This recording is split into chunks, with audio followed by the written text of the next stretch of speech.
Bonjour à tous et bienvenue sur Campus Chanel. Aujourd'hui, nous accueillons Made in Sainte-Marie-Lyon et son bachelor communication et création numérique. Pour nous parler de ce bachelor, nous avons le plaisir d'accueillir la responsable, Léonore de Zuzinge. Comment allez-vous, Léonore? Très bien, merci de nous accueillir sur votre plateau. Merci à vous d'être venue surtout. Et puis aussi, une de vos anciennes étudiantes, qui est actuellement étudiante à l'Université du Québec. On l'a en duplex du Canada, c'est dire à quel point ce bachelor est international aussi. On accueille Elisa Sibert. Bonjour Elisa, comment tu vas? Bonjour, tout va bien, merci. Bon, c'est une excellente nouvelle, vous êtes toutes les deux là pour répondre à mes questions, mais avant cela, on commence avec le pitch.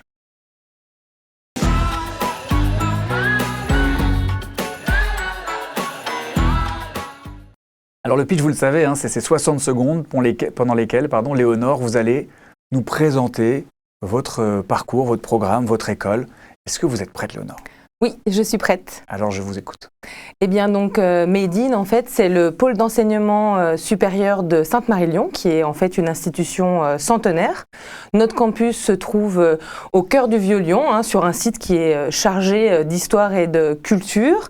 Nous accueillons 400 étudiants environ, donc de bac à bac plus 3, pour des formations en management et en art et design. Donc notre bachelor communication et création numérique, il s'adresse en fait à des étudiants qui sont créatifs et qui sont attirés en fait par les diverses facettes des médias numériques. Donc la formation, dont une année en fait se passe entièrement dans l'Université du Québec en Abitibi-Témiscamingue, qui est notre partenaire. Donc en fait, ça vise à développer à la fois des aptitudes techniques dans les domaines de la cinématographie, vidéographie, design interactif, design web, design graphique, gestion de projet, et aussi évidemment des habiletés créatives et conceptuelles. Pour être un peu plus précise, en fait, ce qu'on cherche à faire dans ce bachelor, c'est de pousser les étudiants à chercher en fait quelles sont les nouvelles écritures, les nouvelles narrations de demain, grâce aux nouveaux médias et grâce justement aux nouveaux médiums et au travers en fait de projets qui vont partir de la conceptualisation jusqu'à leur diffusion finale. On a fait un tout petit peu plus d'une minute, mais 3 fois rien.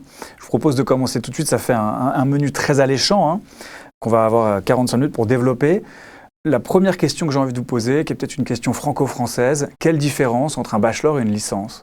Eh bien, en fait, c'est ici tout simplement le nom en fait qui est donné par l'Université du Québec, en fait, au Québec, et c'est pour ça que c'est un peu confondant peut-être pour les jeunes lycéens en France, puisqu'en fait, ça s'appelle un baccalauréat, une licence au Québec. Donc, la version anglophone s'appelle bachelor. Donc, ce qui est plus simple, puisqu'aujourd'hui, on retrouve en fait cette terminologie soit dans des écoles et même aujourd'hui à l'université avec le fameux BUT. Donc, c'est vrai que si vous voulez, pour nous, c'est la même chose puisque le bachelor est bien équivalent à une licence universitaire française puisque les étudiants pourront ensuite, s'ils le souhaitent, postuler pour des masters en France ou à l'étranger, comme c'est le cas d'Elisa. Alors justement, Elisa, puisqu'on parle de toi, comment tu t'es décidée à aller vers un bachelor plutôt que ça? Je ne sais pas si c'est un pari, mais en tout cas, c'est un choix qui est plutôt atypique d'un point de vue français, bien évidemment, mais tu vas éclairer mes lanternes. Pourquoi tu as fait ce choix-là? C'est pas tellement le choix du bachelor qui m'a encouragée, c'est plus la pluridisciplinarité du programme. En fait, j'ai été attirée par le cinéma, j'ai été attirée par le graphisme, j'ai été attirée par les nouveaux médias.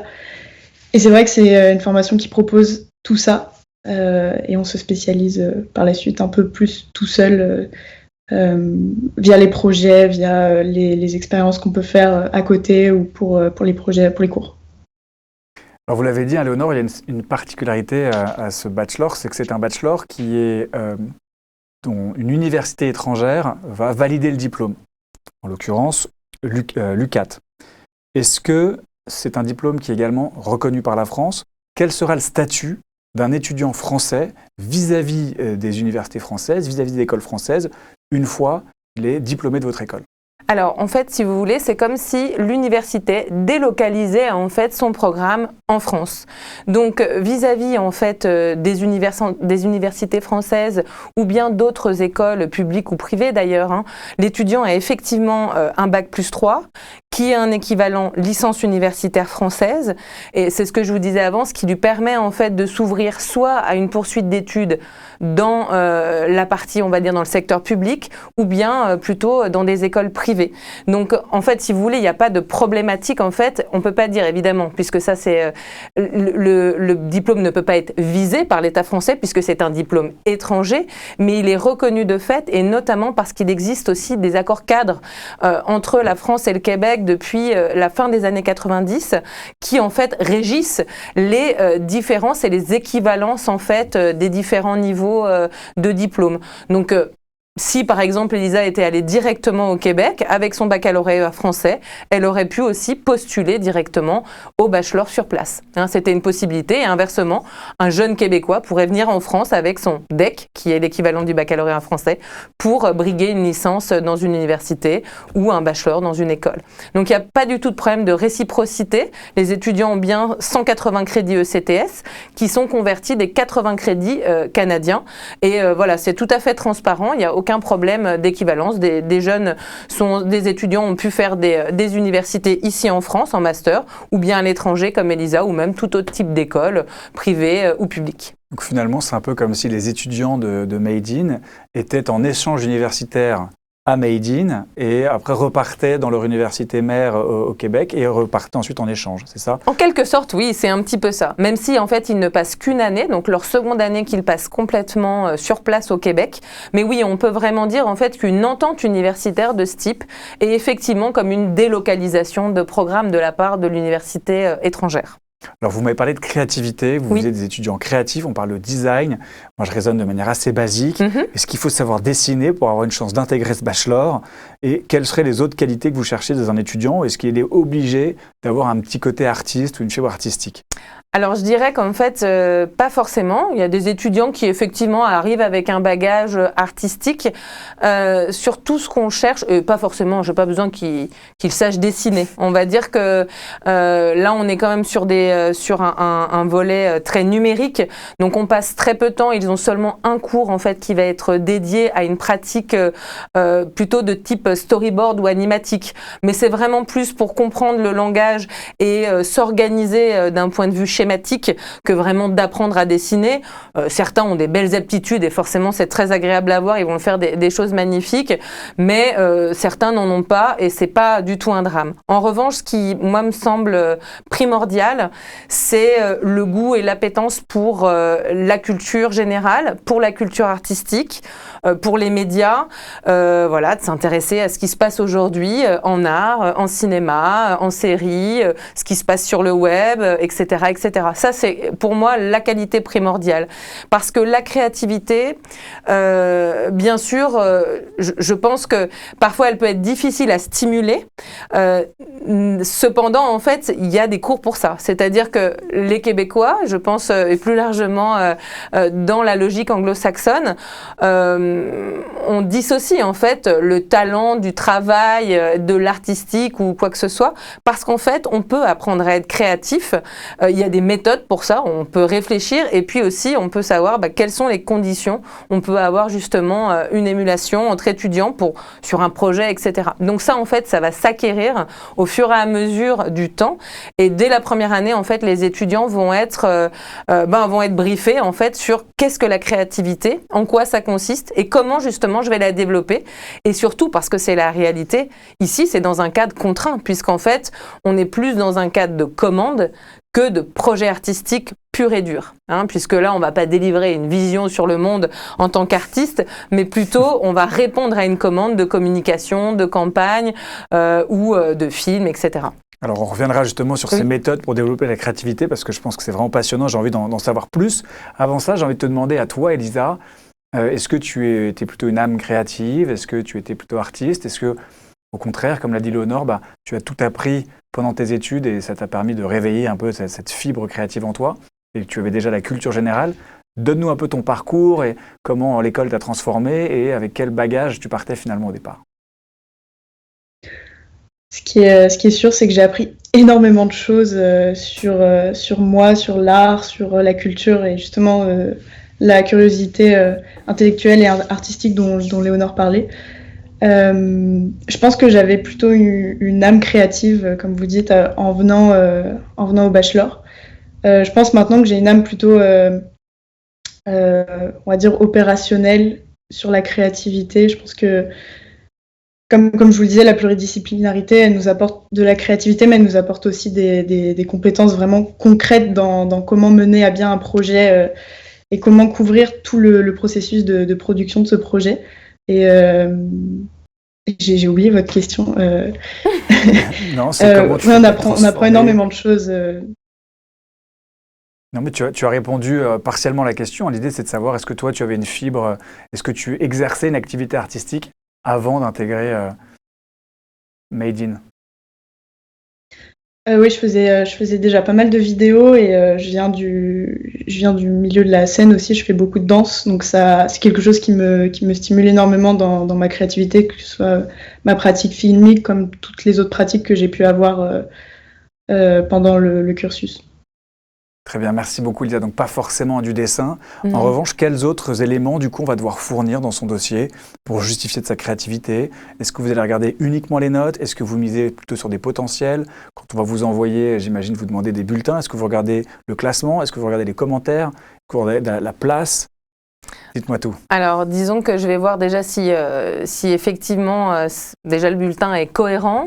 Il y a des petits points qui vont pas être du tout anodins, qui en fait, le point qui est important, qui paraît parfois négligeable pour certains étudiants, mais ça l'est pas, c'est l'assiduité. Parce qu'en fait, nous avons des règles extrêmement strictes en termes d'assiduité et qui n'émanent pas uniquement de l'institution en France, mais bien de l'université, puisque l'université estime que si vous ne suivez pas les cours, bah, on ne peut pas attester en fait que vous ayez pu acquérir les compétences et les connaissances nécessaires. Donc ça c'est un des points super importants. C'est-à-dire que déjà, moi, je sens si un lycéen, une lycéenne a été régulier dans la régularité et je pense que ça se sent sur les notes et ça se voit. Après, c'est vrai que je suis quand même assez sensible, on va dire, à un profil, on va dire plutôt ce qu'on va dire moyen-haut, voire donc qui est assez régulier dans toutes les matières. Parce que même si on va avoir attrait à la créativité, etc., il y a quand même une part de science qui est très importante. Donc, il faut quand même être un peu pragmatique malgré tout. On va faire de la vidéo, on va faire du design, on va faire parfois même un peu d'événementiel. Il va y avoir de la technique informatique, etc. Donc, il faut quand même être un peu pragmatique. Donc, il faut réussir à avoir cette espèce de profil qui est un peu à la fois technique et à la fois un peu créatif. C'est pas très évident. Donc, je regarde quand même effectivement les notes de sciences, les notes de français, philo, etc. Je regarde aussi beaucoup les commentaires parce que parfois, on peut avoir des étudiants, et Elisa pourra en témoigner, dans sa cohorte, dans sa classe, qui au lycée n'étaient peut-être pas forcément, on va dire très vulgairement, des chevaux de course, mais qui en fait se sont révélés parce que le système d'évaluation est très différent, on pourra peut-être en parler après, et ce qui fait que je pense que la pression était différente et ils arrivaient vraiment à se révéler en fait et à être beaucoup plus à l'aise. Donc je regarde effectivement les notes, mais si je vois qu'il y a quand même, on sent dans les commentaires qu'il y a des efforts qui sont faits, mais pour l'étudiant, pour l'élève, pour le lycéen, c'est pas sa tasse de thé, mais malgré tout il y a des efforts. J'ai envie de rencontrer l'étudiant ou la future étudiante, le futur étudiant.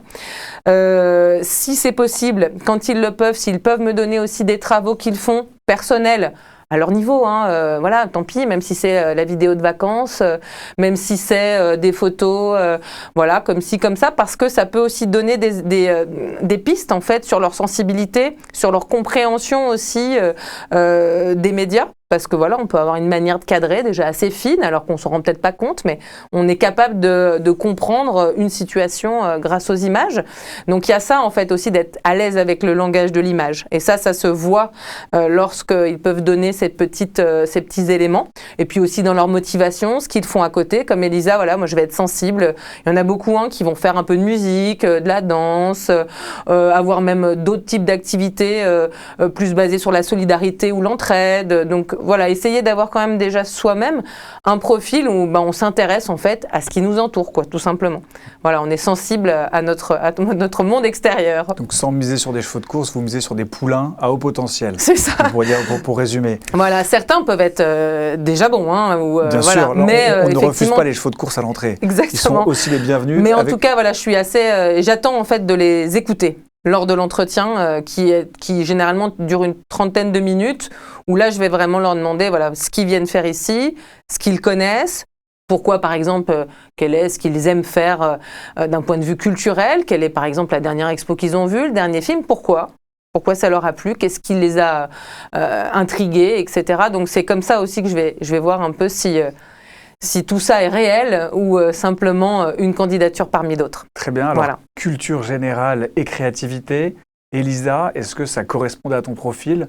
Léonore nous a dit, voilà, Elisa va pouvoir vous en parler. Alors, on t'écoute. Quel a été ton parcours? Est-ce que tu étais première de classe? Est-ce que tu fais partie des chevaux de course ou des poulains? Alors, oui, la culture générale et la curiosité, c'était quand même assez présent. Moi, je fais partie des étudiants qui n'ont pas passé leur entretien avec Léonore il y a 4 ans, donc c'est différent. Mais moi, je venais d'un lycée privé où j'avais des notes correctes, sans vraiment travailler, mais j'avais pas d'amour pour l'école, j'avais pas d'amour pour le lycée, j'attendais qu'une chose, c'était de sortir du lycée. Puis j'ai commencé les études de management qui ne m'ont pas plu, ou alors c'est moi qui n'ai pas plu aux études de management. Voilà, c'est un autre débat. Et je pense que intérieurement, j'ai toujours eu ce profil un peu créatif et tourné vers les arts sans aller dans le milieu artistique. J'ai jamais voulu être artiste, mais j'ai toujours voulu toucher ce milieu et entretenir quand même une relation assez intime avec le milieu artistique, chose qui est possible grâce à ce bachelor. Et on sort pas artiste, on sort vraiment avec des compétences qui peuvent justement toucher à ce milieu artistique, mais on n'est pas formé à être des artistes, et c'était justement ce que je cherchais. Très bien, on sort opérationnel. De toute façon, le management, c'est comme le chocolat. Nous l'aimons, c'est lui qui ne nous aime pas. Je ne te pose pas de questions, Elisa. Je vous propose, avant qu'on développe un peu plus cette partie sur l'entretien, de commencer les clichés.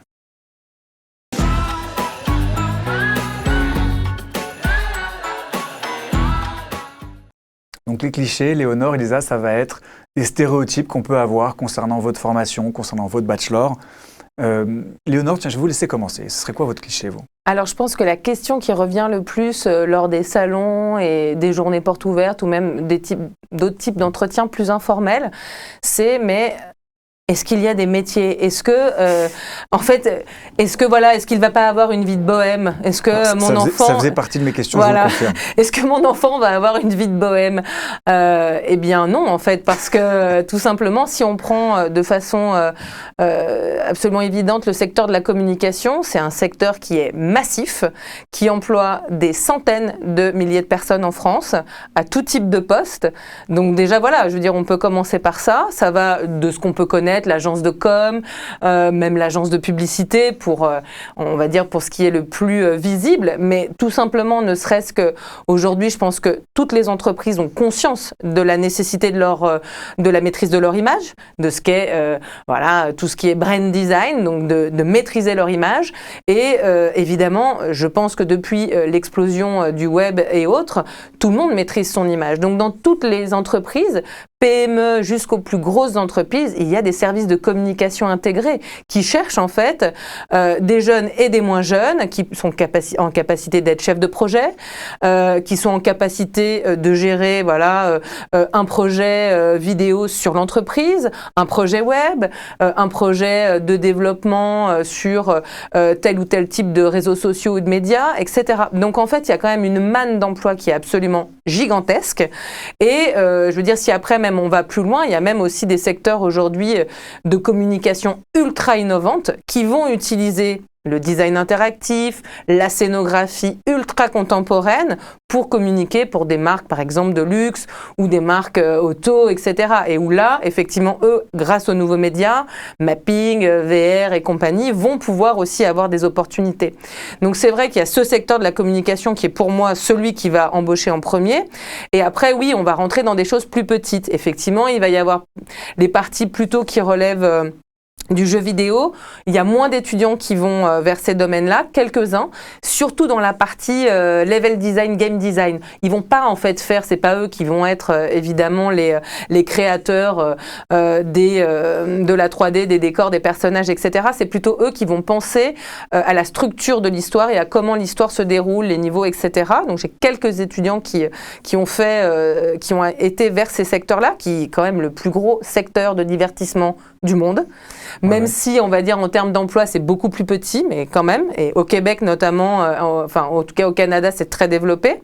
Vous avez après tout le secteur audiovisuel cinéma, qui est aussi pareil, hein, qui va chercher des chargés de production, de communication, etc.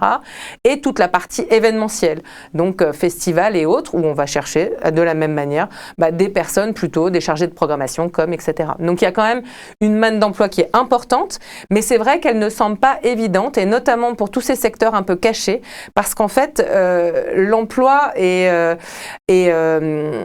pas visible, en fait. C'est un emploi qui est en majorité caché et qui ne se fait que par cooptation ou par bouche à oreille. D'où cette impression qu'il n'y a pas d'emploi. Voilà, pour le cliché. Non, mais donc là, on a vu qu'il y avait quand même un sacré réseau, un sacré tissu de professionnels dans lequel on pouvait s'engager. Avec, tout à fait. Et puis ce qui est intéressant, c'est qu'il y a de la demande en plus. Il y a de la demande, oui. Elisa, quel serait ton cliché ? Mon cliché, ce serait plutôt sur la parité dans la promotion. On a des tendances à avoir des profils féminins en première année qui arrivent plutôt pour le côté communication du bachelor, et des profils, je généralise beaucoup, hein, mais des profils masculins qui arrivent plutôt pour le côté on est dans les clichés.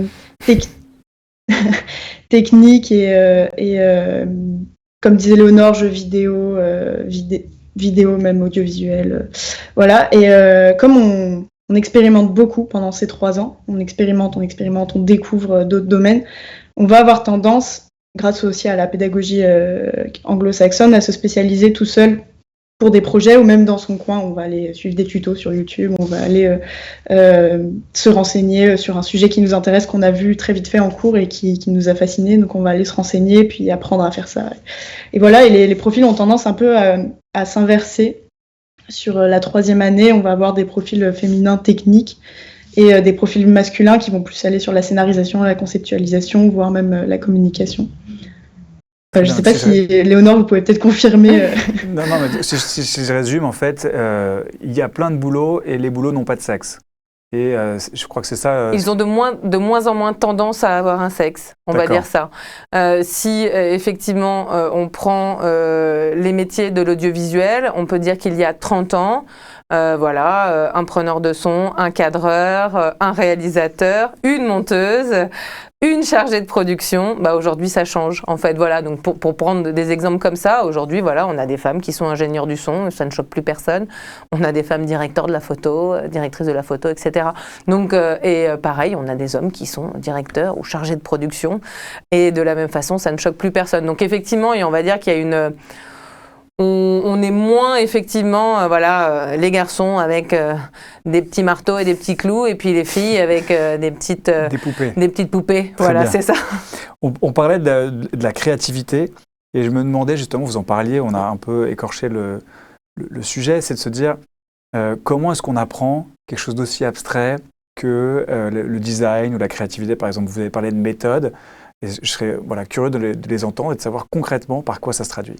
Alors, par exemple, tout simplement, au-delà de, on va dire, sur les premiers mois, d'apprendre les bases techniques et des bases théoriques sur différents domaines comme le design graphique, l'audiovisuel, etc.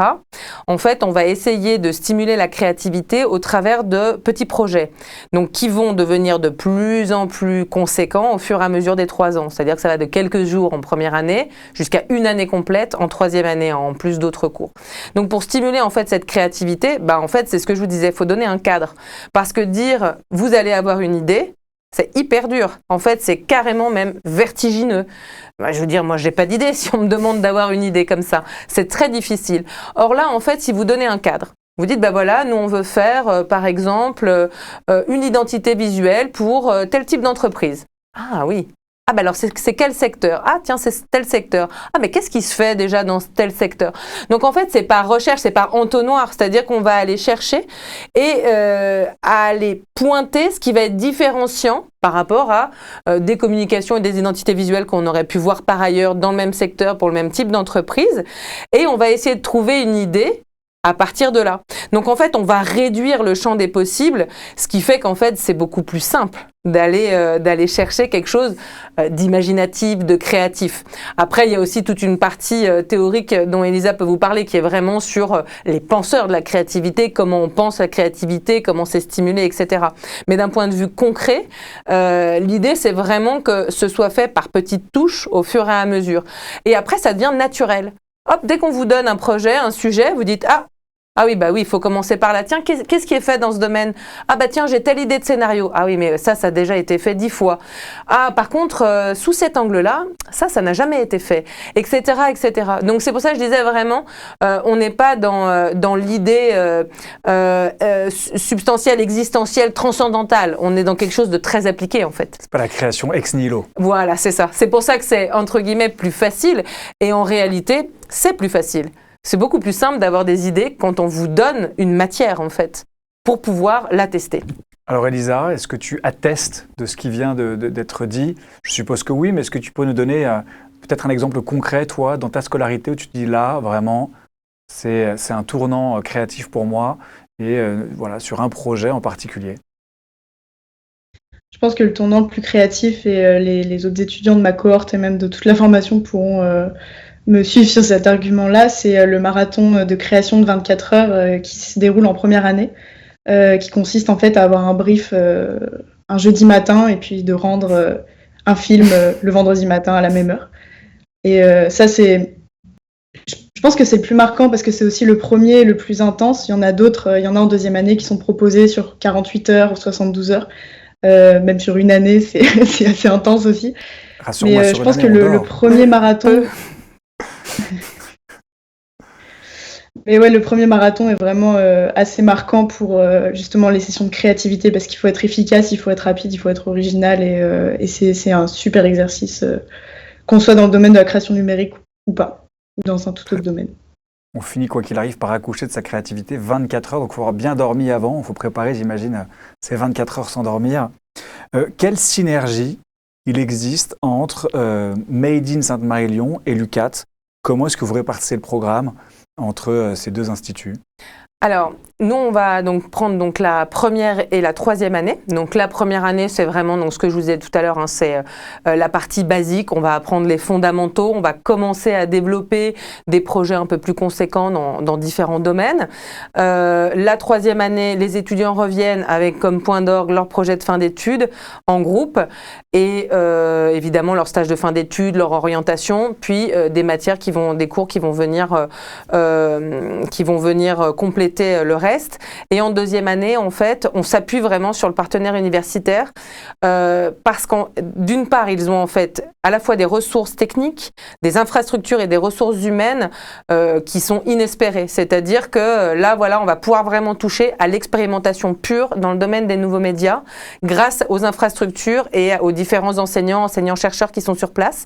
Et les étudiants vont vraiment pouvoir profiter en fait de ça.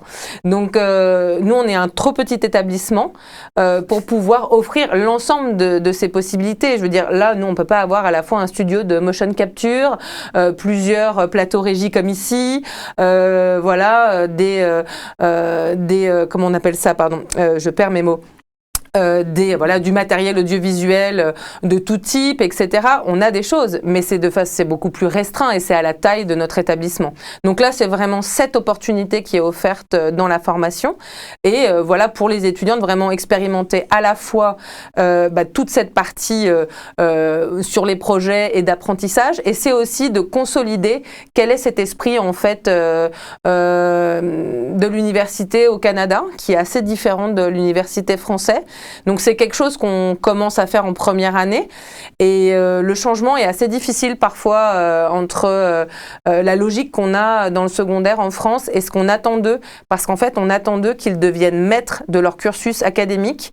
Et au début c'est vrai que les étudiants de première année, notamment au premier semestre, ils ont tendance à se laisser un peu porter, ils attendent un peu comme ça, alors qu'en fait ils doivent être maîtres de leur avenir en réalité, et c'est ce qu'on leur demande, d'être responsable, d'être autonome. Et oui, on peut leur apporter beaucoup de choses, mais il faut qu'ils soient acteurs. Ils ne sont plus passifs. Et ça, c'est un changement qui n'est pas facile à faire. Et c'est vrai que l'après, ça va être vraiment consolidé en deuxième année. Et quand ils reviennent en troisième année, c'est pour ça qu'on peut leur laisser faire un projet de 8 mois où ils sont capables de faire tout de A à Z, de trouver une idée, de trouver de l'argent, de trouver des ressources techniques, de trouver des ressources humaines, de diffuser, de produire, etc.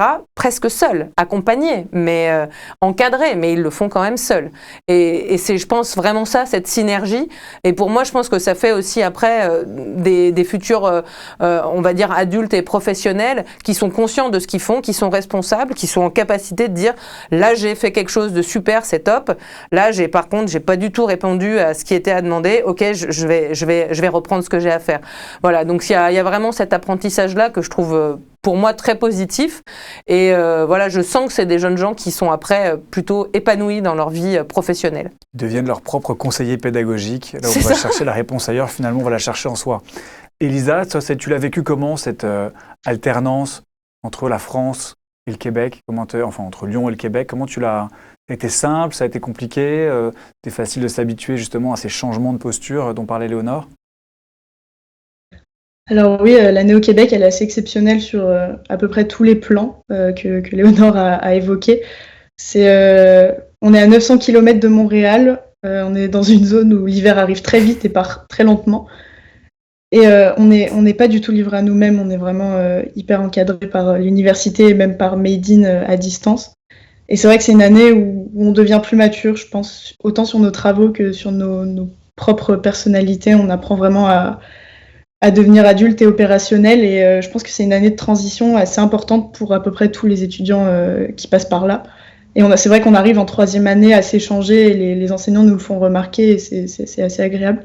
C'est une année en fait où il faut vraiment pas se priver de tester, de faire des crash tests numériques et créatifs, parce que c'est vraiment là qu'on pourra le faire. Dès qu'on aura une idée, on va quasi jamais nous la refuser si c'est pour faire quelque chose, si c'est pour faire quelque chose de nos mains et de nos cervelles. Donc c'est vraiment une année à prendre pour soi et pour ses projets, pour sa propre culture. Et c'est vraiment une très belle année, je trouve. L'année au Québec, c'est une transition qui n'est pas forcément facile au début, notamment même météorologique, climatique. C'est un gros changement, en plus de la pédagogie anglo-saxonne qui est enseignée à Made in, mais qui est quand même, on est beaucoup plus dedans.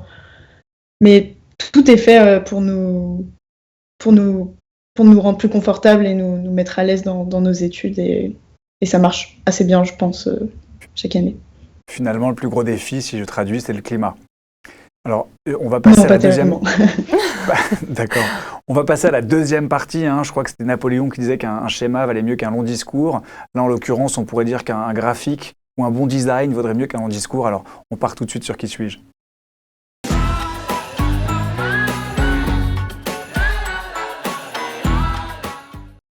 Alors, qui suis-je, Léonore, Elisa, ça va être 3 personnalités que je vais vous présenter et vous allez me dire laquelle, selon vous, représente le mieux votre école, représente le mieux votre formation. Elles sont ici et c'est pas le qui suis-je le plus simple que j'ai pu créer, mais je suis sûr que vous allez vous en sortir. La première, en partant de la droite, c'est Simone Veil. On ne la présente plus. Je ne vais pas vous dire pourquoi, je vais essayer de corser encore un peu plus l'exercice. Je vais juste vous présenter les 3 personnalités. Ça va être à vous de me dire laquelle, selon vous, correspond le plus à votre formation. Je vous dirai après pourquoi je les ai choisis. Alors, on repart tout à gauche, c'est Jim Carrey. Alors, ou bien vous voulez dire que c'est le masque, ou bien c'est Jim Carrey, on parle de culture générale. Je trouve que c'est parfait, puisque c'est quand même un personnage qui n'est pas connu de tous, je pense. Il commence à être vieux maintenant, The Mask. Mais je suis sûr, Lisa, que tu le connais.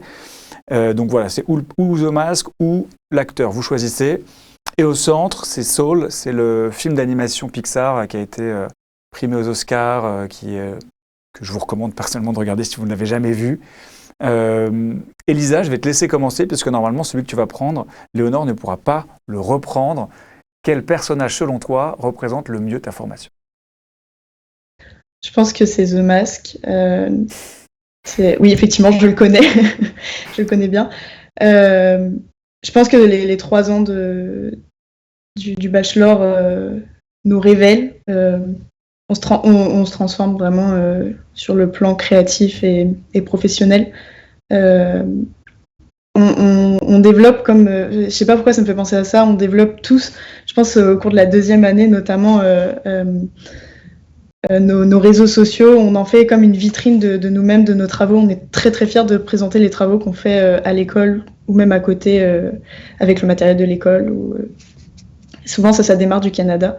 Et c'est vrai que le masque, ça représente assez bien ce côté. On modèle notre propre personne, notre propre personnage qu'on veut mettre en avant de manière professionnelle. Ça reste nous. On se révèle grâce à justement tous ces projets qui nous dessinent. Au final, on travaille tous sur des projets différents. Donc au final, chaque étudiant est hyper différent par les projets auxquels il a participé sur les 3 ans et les projets qu'il a fait même tout seul pendant ces 3 ans, inspirés par les cours. Et c'est vrai que The Mask, ça nous rend tous assez originaux et ouais, c'est ça, on développe notre propre personnage qui au final est nous. Et oui, d'ailleurs, dans le film, quand il met le masque, ça révèle la personnalité un peu, pas cachée, mais quand on voit pas vous spoiler le film, mais il y a d'autres personnages qui enfilent le masque et ça donne pas du tout la même chose que quand Jim Carrey le met, c'est beaucoup moins amusant. Léonore, quel serait, selon vous, le personnage, alors pas le masque du coup, qui représenterait le mieux votre formation?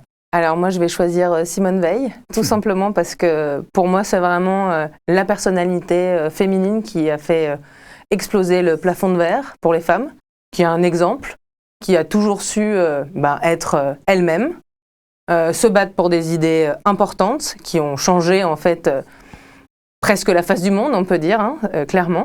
Et parce que moi, je milite pour que les femmes, elles puissent prendre leur place dans n'importe quel métier, à n'importe quel niveau hiérarchique. Et je suis vraiment très heureuse et assez fière que depuis maintenant, je crois que c'est là bientôt la 4e cohorte où 100% des chefs de projet dans le projet de fin d'études sont des femmes. Et ça, je trouve que c'est vraiment super bien puisqu'elles gèrent d'une main de maître en fait leur projet. Et c'est aussi depuis là, alors je sais pas si c'est aussi pour plusieurs raisons, mais parce qu'il y a un encadrement qui est certainement beaucoup plus affiné. Mais également, je trouve que c'est des projets qui sont plus pertinents et qui parlent mieux, on va dire, à un grand nombre de personnes grâce à leurs thèmes qui peuvent être soit, qui sont des thèmes, on va dire, plus brûlants, plus d'actualité. Alors, j'avais choisi Simone Veil parce que elle est citée par votre maison mère, l'école Sainte-Marie, comme élever quelqu'un, c'est d'abord l'élever à ses propres yeux. Ça fait partie des citations et des valeurs que vous défendez, donc c'est pour ça que je l'avais sélectionné. Jim Carrey, pour toutes les raisons que vous avez citées aussi, la loi Veil pro-IVG, première présidente du Parlement européen élue au suffrage. On est évidemment Jim Carrey parce qu'il était né au Canada, et donc ça faisait un clin d'œil avec. C'est un acteur canadien, on imagine qu'il est américain, mais pas que. Et qu'il fait des choses et qu'il est peintre aussi à côté d'être acteur, donc il a plusieurs vies artistiques, c'est assez pertinent. Ça c'est clair.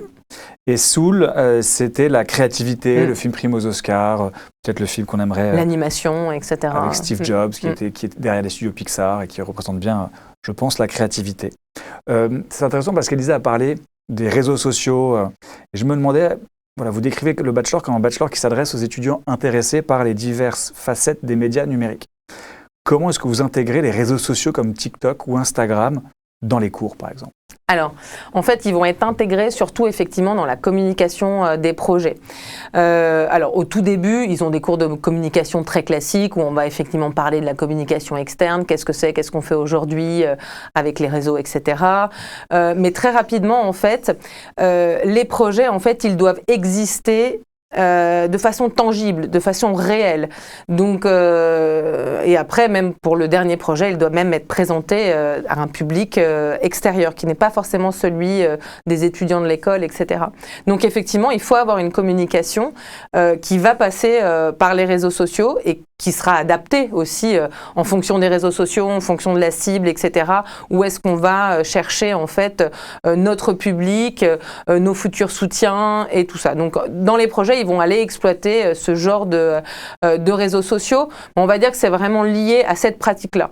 Et même après pour eux, elle parlait effectivement de la propre vitrine qu'on peut faire de sa pratique professionnelle. Oui, ça a même passé par LinkedIn, etc. pour aller chercher aussi un futur employeur, son prochain stage, etc. Et voilà, ils ont quasiment tous et toutes des comptes au moins sur Instagram, certains sur TikTok. Donc je pense qu'ils vont, voilà, la plupart en fait, aujourd'hui, ils ont souvent des comptes privés, avec leurs amis, leur famille, et ils ont souvent un compte vraiment dédié à leurs pratiques, photos, vidéos, dessins, etc. ou autres. Et effectivement, c'est comme ça que ça va être développé. Et après, plus largement au sein de l'école, en fait, chaque formation a aussi un ou une ambassadrice Instagram et TikTok, en fait, pour relayer les actualités de la formation. Donc ça devient aussi, d'ailleurs, quel que soit qu'il soit en management ou en art et design, ça ne change pas. Tout le monde va avoir cette habitude-là de réseaux sociaux avec comme point commun de valoriser en fait, voilà, les projets, les actus des différentes formations. Donc ouais, c'est assez intégré tout de suite, très vite. Chez les étudiants. J'imagine que c'est intégré très très vite. Oui. Pardon. On est en pleine COP26. Oui. Est-ce que, comme on parle du numérique, est-ce que vous avez des cours pour sensibiliser les étudiants à l'impact du numérique sur l'environnement?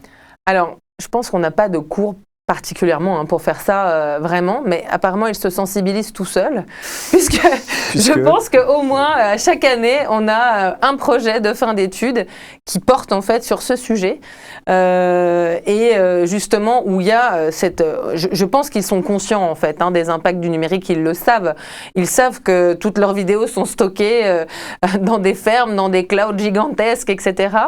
Bien sûr que ça peut être un débat et c'est un questionnement qu'on peut avoir entre générations sur nos utilisations et qu'est-ce que ça génère. En tout cas, je sais qu'ils y sont sensibles parce qu'ils ont envie d'en parler. Et parce que c'est une crainte et parce que ça semble légitime, on le voit bien dans la COP26, les jeunes sont très mobilisés et souhaitent en fait que enfin les choses soient traduites par des actes. Pour l'instant, on ne sait pas si ça va arriver, mais moi je sens ça. Mais c'est très difficile de sensibiliser alors que de toute façon, là, on est dans une espèce on va dire, de fuite en avant quand même effrénée, malgré tout, même si on essaye d'avoir une utilisation raisonnée et raisonnable du numérique. Bien sûr qu'on peut faire des choses, ce qu'on appelle low-fi, low-tech, etc., pour rechercher, on va dire, un impact le moins négatif possible. Mais ça reste difficile. Je veux dire, c'est très compliqué quand même. À partir du moment où on utilise des ordinateurs pour la création, je pense même, dès qu'on va commencer à faire de la 3D, etc., on utilise des render farms avec des dizaines d'ordinateurs en réseau et des cartes graphiques qui avalent la facture de chauffage d'un hiver entier, quoi. Donc, non, mais voilà, je veux dire, faut être réaliste sur ce que ça fait. Donc, notre divertissement, il passe aussi par là. Notre émerveillement, il passe par là. Donc, après, c'est à nous de savoir comment on gère ça. Mais on doit se poser la question. Et quand eux nous soumettent ces projets avec ces questions-là, évidemment, on va les soutenir en fait. C'est ça aussi notre but. C'est de soutenir leur démarche à la fois intellectuelle et qui va passer après dans un projet créatif. De nourrir leurs rêves aussi. Tout à fait. Elisa, pour être diplômée, normalement, tu as dû valider un projet de fin d'études appelé Production, il me semble. Projet de fin d'études. Projet de fin d'études tout court, très bien.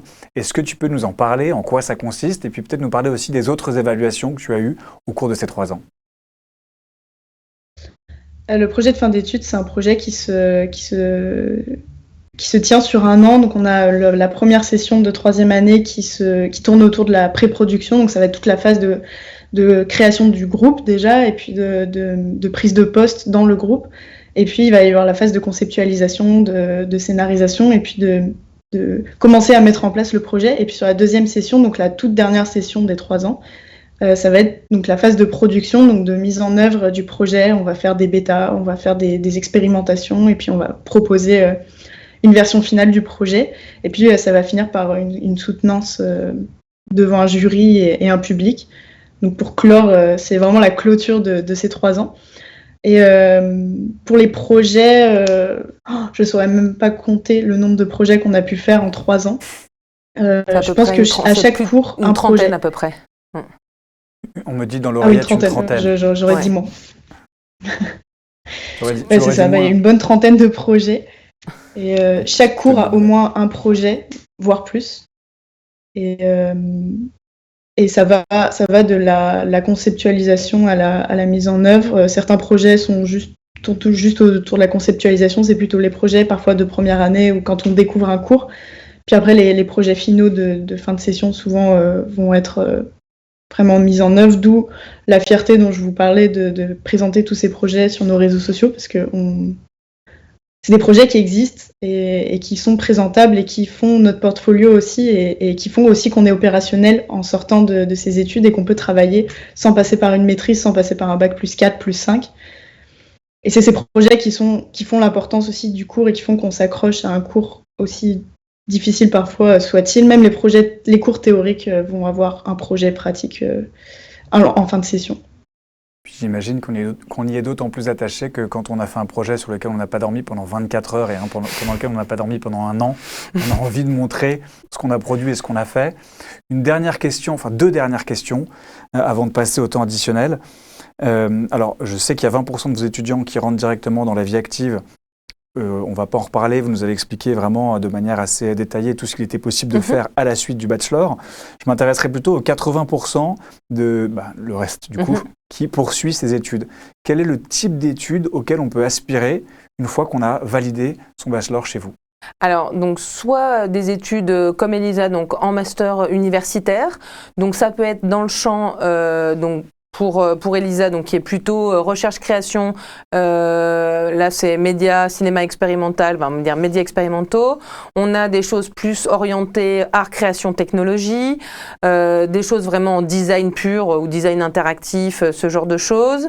Donc ça, c'est souvent, on va le trouver à l'université. On peut faire aussi même le master, la maîtrise de l'université UCAD, dont on est partenaire, qui finalise en fait le programme. Beaucoup d'étudiants font cette maîtrise directement sur place et retournent au Québec pour faire donc le master en création numérique.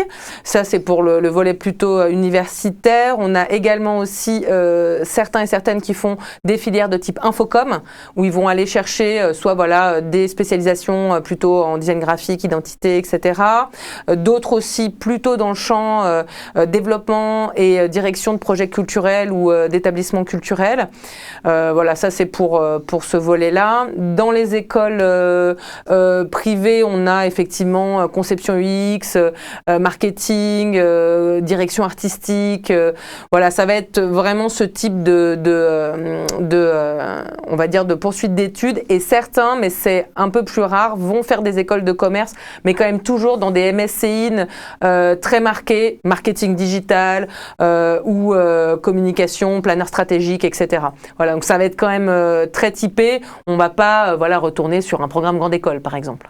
Mais effectivement, il y a quand même quelques étudiants et étudiantes qui vont aller vers ce type d'univers. Par choix, on est d'accord. Oui, ça, tout c'est à par fait. choix. Parce que ils c'est pas en termes de possibilités, c'est en termes d'envie. Exactement. Pour celles et ceux qui ont fait ce choix, c'est ceux qui voulaient soit faire de la stratégie digitale, soit être chef de pub ou être chef de projet dans des agences de communication, ce qu'ils sont aujourd'hui. Donc, ils ont effectivement fait le bon choix par rapport à leur visée de départ.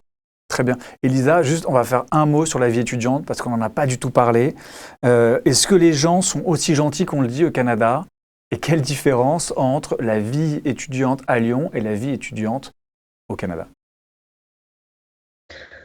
Alors, les gens sont très gentils au Québec, c'est le cas. Les gens sont très bienveillants, surtout plus que gentils. C'est vraiment la bienveillance qui règne en cours ou même à l'administration de l'Université du Québec. On est très bien encadré par le service à la vie étudiante étrangère.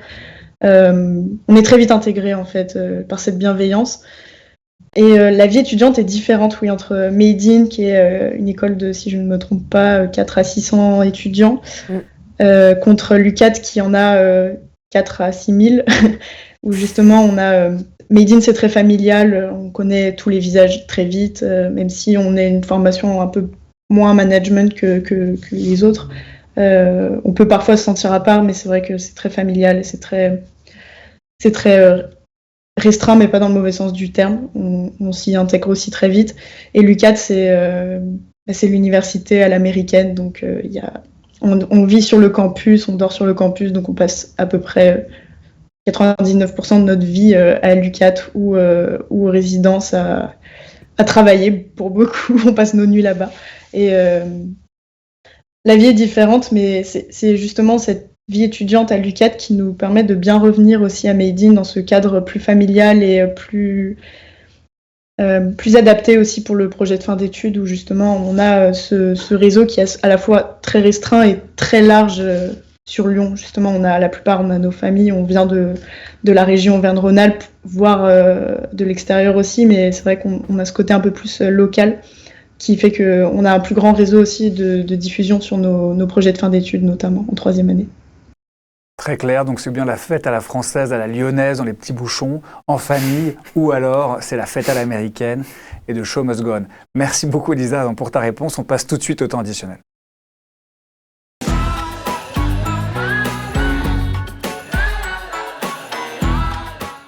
Donc le temps additionnel, ça va être 2 minutes pendant lesquelles, Léonore, Lisa, vous allez devoir me dire une dernière chose, un dernier mot, une dernière phrase sur une idée peut-être qui n'a pas encore été dite, ou à l'inverse, une idée qui vous paraît particulièrement importante, intéressante de souligner à la fin de cet entretien. Elisa, je vais te laisser commencer et après, je vous laisserai la parole, Léonore. Merci. Moi, il y a un sujet qui me tient beaucoup à cœur dans cette formation, et qu'on retrouve rarement, j'ai l'impression, dans d'autres formations plus spécialisées. C'est vraiment le bel équilibre entre la formation théorique, on en a peu parlé, mais on a quelques cours théoriques qui sont vraiment, qui parfois se rapprochent de la philosophie, mais qui sont vraiment passionnants pour justement la mise en pratique des projets. Et moi, ce que j'aime vraiment dans cette formation, c'est la cohabitation du côté technique, pratique, et justement de la conceptualisation de tout ça, et puis comment on réfléchit et on sait pourquoi on fait tel ou tel projet. Et c'est aussi peut-être pour ça que les projets de fin d'études ont pas mal de rayonnement, c'est qu'on sait pourquoi on fait tout ça, et on va pas juste apprendre bêtement des techniques, on va pas apprendre bêtement After Effects, on va pas apprendre bêtement des logiciels de création graphique, quoi. On va vraiment avoir il est peut-être là, en fait, le lien avec le domaine artistique. C'est ça, c'est la théorie qui va nourrir la pratique et inversement. Donner du sens à sa création. Merci beaucoup, Elisa, pour ce témoignage. Léonore, vos derniers mots sur Campus Chanel, bien évidemment. Oui, alors en fait, je pense que je vais souligner un peu ce qu'a dit Elisa, mais pour le développer, c'est-à-dire que je pense que pour aussi tous ces projets puissent être menés à bout, je pense qu'en fait, l'accompagnement de la part du cadre enseignant et du cadre en général, que ce soit en France ou au Québec, il est vraiment très présent. Et je pense que c'est un de nos gros atouts, mais on va dire plus largement dans l'établissement. On connaît vraiment très bien les étudiants, on sait d'où ils viennent, on sait ce qu'ils veulent faire, on les suit, ça se compte en dizaines d'heures par an, donc voilà, on les reçoit individuellement, on discute avec eux, on sait où ils vont aller, je sais quelle est leur orientation, je sais où ils sont aujourd'hui, etc. Donc effectivement, il y a cette idée d'un accompagnement réel et vraiment très rapproché en fait avec les étudiants, et aussi une confiance en fait qui va s'établir. C'est aussi pour ça que il y a très peu d'étudiants qui échouent, parce que très rapidement, ils comprennent en fait cette nécessité de progression qui est pour eux-mêmes. Avant tout, c'est pas ni pour leur famille, ni pour le corps enseignant, c'est avant tout pour eux-mêmes. Et en fait, il y a une vraie progressivité. Et ce que je vous disais, voilà, il y a des étudiants qui au départ, académiquement, étaient pas très forts au lycée, et qui en fait s'avèrent être dans quasiment les premiers au final dans la formation. Donc on parle de moyennes, alors ça dit pas grand-chose pour le système français, mais des moyennes qui tournent autour de B+, en gros c'est 16 de moyenne, quoi. Donc en fin de cursus, c'est très bon, et c'est pas volé, vraiment. Voilà, donc c'est ça, je pense l'accompagnement, la confiance, et après la compréhension de la maîtrise de son cursus académique. Merci beaucoup Léonore. Donc voilà, si vous êtes un poulain à fort potentiel ou un cheval de course déjà accompli, Made in, c'est pour vous. Je vous remercie en tout cas toutes les deux d'avoir répondu à toutes mes questions. Merci beaucoup de vous être prêtées à cet exercice pour le Qui suis-je, d'avoir choisi The Mask. Merci de m'avoir fait ce plaisir. Et à tous les autres, je vous dis à très bientôt sur Campus Chanel.